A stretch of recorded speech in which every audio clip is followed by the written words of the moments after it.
So out of the three products I'm going to review today, I'm going to do the ones that I enjoy the most first, which is Tethys Full Framed Screen Shield. And then I got the Otterbox Defender series pop socket on the back for the iPhone Pro. And then I'll go over the Lifeproof case also, the FRE, which I used first and I didn't enjoy that much, but I'll go over it at the end. So one of the cool things that Otterbox did for their Defender series case for the iPhone Pro 11 is they actually took off the screen protector in the front, because what a lot of people were doing was that they enjoyed the case, but they really didn't like the screen in the front because it was a little bit of space between the screen and the protector, and it was causing problems, and then it just looked all weird. So people would take off that screen and put on their own protector.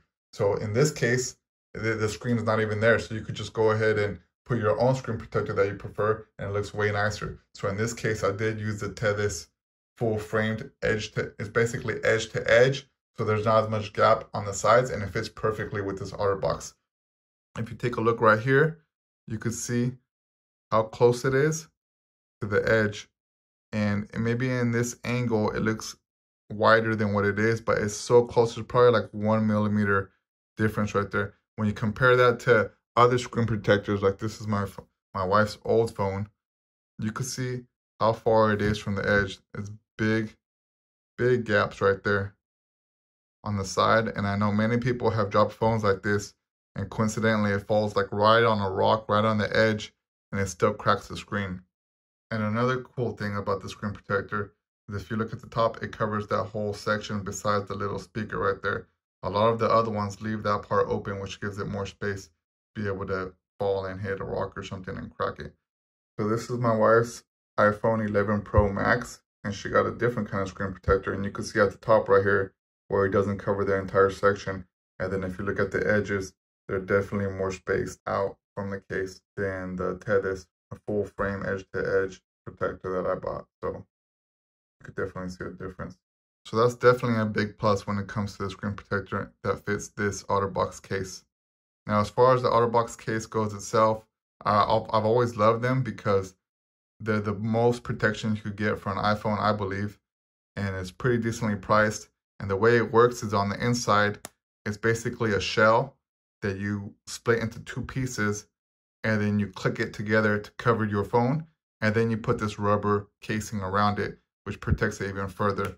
And I feel like that's the ultimate protection that you could have on your iPhone. When you look at the back, as far as the pop socket goes, I've never really tried them before, but I figured I might as well give it a shot this time around just to see if I could maneuver my phone better with one hand. And I have to say, so far I'm still getting used to it, but I'm really enjoying it. I feel like I control my phone a lot better and less likely to drop it. And I think I'm probably going to go with the pop socket from now on. The other cool thing about this is that the back part kind of comes up a little bit right here. It's a little harder material than the rubber, and it protects the cameras. And it doesn't cover the cameras, so you still got to be careful so the cameras don't get scratched. But at least there's nothing in the way making the pictures come out blurry or any issues. Some of the negatives of the Otterbox Defender series is always it's just these openings are a little hard to open. It's not too difficult once you get used to it, but it's just the rubber that sticks in there and it holds it tight. So I don't mind it too much. And then same thing right here on the side, it opens up so you could put your phone on vibrate or back to regular ringer. So those are cool. The buttons on the side work well. They're not too difficult to press. So I'm extremely satisfied with the screen protector and the Otterbox. I highly recommend it. I'll go ahead and put links to the same link that I used to buy this pop socket, but you could choose different designs if you don't want the moon. But overall, I'm really happy with this. So before I got the Otterbox Defender series for my iPhone 11, I had to try a Lifeproof case because they didn't have any Otterboxes at the Walmart that I was going to. So I tried this one for a few weeks, and overall it was all right, but it did have some audio problems because at the bottom, everything is sealed completely, so no water gets in because it is waterproof. And it was vibrating in the back a lot with the sound whenever I played audio from my podcast, and it was kind of muffled. Also, when I took some video, when I recorded some video, it seemed like it wasn't catching the audio right, and at first the video started really low, and then eventually it adjusted halfway through, but it kind of messed up some of my videos. But overall, it's a decent case. Also, the front part right here, the screen protector, it's kind of like the issue that I was talking about on the Otterbox. It's a little bit spaced away from the screen. So you see a lot of bubbles and it looks like the screen is wet, and sometimes it doesn't it doesn't sense your finger right. So kind of problematic in that sense. I didn't like it too much. It has a little twist button right here for the vibrate, to put it to vibrate and to ring. Other than that, I mean, if you're a surfer or someone who likes to do a lot of photography underwater, it might be useful so you can stay underwater longer because it is waterproof. But I'm definitely gonna return it. It was a good interim case until I got my Otterbox.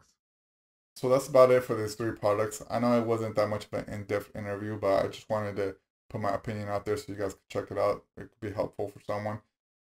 These 2 for sure, I'm a big fan of. The screen protector, Tethys screen protector, and the Otterbox.